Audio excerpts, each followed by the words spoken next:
पश्चिम बंगाल में तृणमूल कांग्रेस से निलंबित विधायक हुमायूं कबीर ने शनिवार को मुर्शिदाबाद में बाबरी मस्जिद जैसी दिखने वाली एक संरचना का शिलान्यास किया। इससे पहले उनके समर्थक ईंटें सिर पर उठाकर ले जाते हुए दिखाई दिए।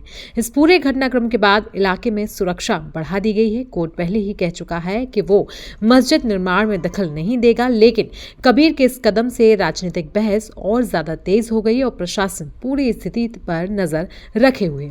शनिवार दोपहर कुरान पढ़ने के बाद नींव रखने का कार्यक्रम शुरू हुआ। कबीर का दावा है कि इस मौके पर हजारों लोग आए, जिनमें सऊदी अरब से आए 2 मौलवी भी शामिल थे।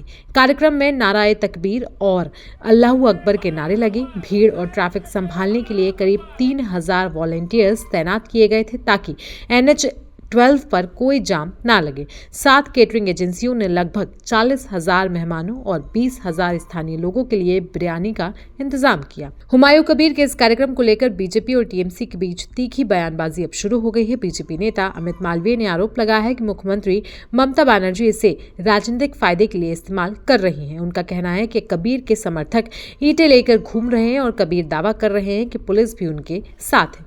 वहीं मालवीय ने यह इलाका सांप्रदायिक रूप से संवेदनशील बताते हुए कहा कि अगर हालात बिगड़े तो इसका असर NH-12 पर पड़ेगा और राज्य की कानून व्यवस्था और राष्ट्रीय सुरक्षा पर खतरा पैदा हो सकता है। इसके अलावा बीजेपी नेता दिलीप घोष ने कहा कि ये सब वोट बैंक की राजनीति है और टीएमसी चुनाव के चलते तनाव बढ़ाने की कोशिश कर रही है। उनका आरोप है कि कबीर को फ्रीलांसर की तरह इस्तेमाल किया जा रहा है, जिसके जवाब में टीएमसी ने कहा कि हुमायूं कबीर ही बीजेपी और आरएसएस के साथ मिलकर जिले में अशांति फैलाने की कोशिश कर रहे हैं। टीएमसी नेताओं का कहना है कि कबीर लोगों को भड़काने की कोशिश कर रहे हैं, लेकिन मुर्शिदाबाद के लोग शांतिप्रिय हैं और ऐसी हरकतों का समर्थन नहीं करेंगे। वहीं हुमायूं कबीर ने कहा है कि उनके कार्यक्रम को रोकने की साजिश की जा रही है, लेकिन लाखों लोग किसी की कोशिश को नाकाम नहीं कर सकते हैं। ऐसे में इस पूरे मामले पर बाबा रामदेव ने भी कबीर पर तंज कसा है। उन्होंने क्या कुछ कहा है, चलिए आपको वो भी सुनवा देते हैं। मैंने सुना है कि उसका फाउंडेशन किया गया है, स्टोन रखा गया है। भारत बाबर का देश नहीं, भारत महाराणा प्रताप, छत्रपति शिवाजी महाराज, चंद्रशेखर राजगुरु, सुखदेव, भगत सिंह का, रामकृष्ण का, शिव का देश है, सनातन का देश है। बाबर एक विदेशी आक्रांता और लुटेरा था, बर्बर था, इसलिए उसके नाम को महिमा मंडित करने वाले लोग, मुझे लगता है वो कहीं ना कहीं भारत के साथ गद्दारी कर रहे हैं और ऐसे लोग कभी भी अपने मकसद में कामयाब नहीं होंगे। हम इस्लाम का, मुसलमान का विरोध नहीं करते, लेकिन बाबर ना तो इस्लाम को फॉलो करता था ना मुसलमान था। वो विशुद्ध रूप से एक आक्रांता, एक बर्बर, एक क्रूर शासक था।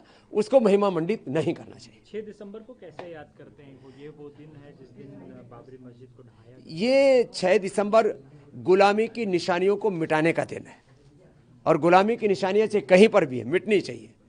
चाहे वो हमारे तीर्थ स्थलों के रूप में हो, चाहे वो किसी नाम के रूप में हो, चाहे वो हेल्थ में, चाहे एजुकेशन में। आज शिक्षा की गुलामी चल ही रही है, चिकित्सा की गुलामी भी चल रही है। तो सभी प्रकार की गुलामी की निशानी और गुलामी की मानसिकता से पाने का ये वक्त है और मैं आश्वस्त हूँ, भारत के लोग अब जागरूक हो गए हैं। किसी विदेशी क्रूर आक्रांता को महिमा मंडित नहीं होने देंगे। तो पश्चिम बंगाल में शुरू हुई इस नई कंट्रोवर्सी पर आपकी राय क्या है, हमें कमेंट सेक्शन में जरूर बताएं। साथ ही साथ देश दुनिया की बाकी खबरों के लिए भी बने रहें हमारे साथ।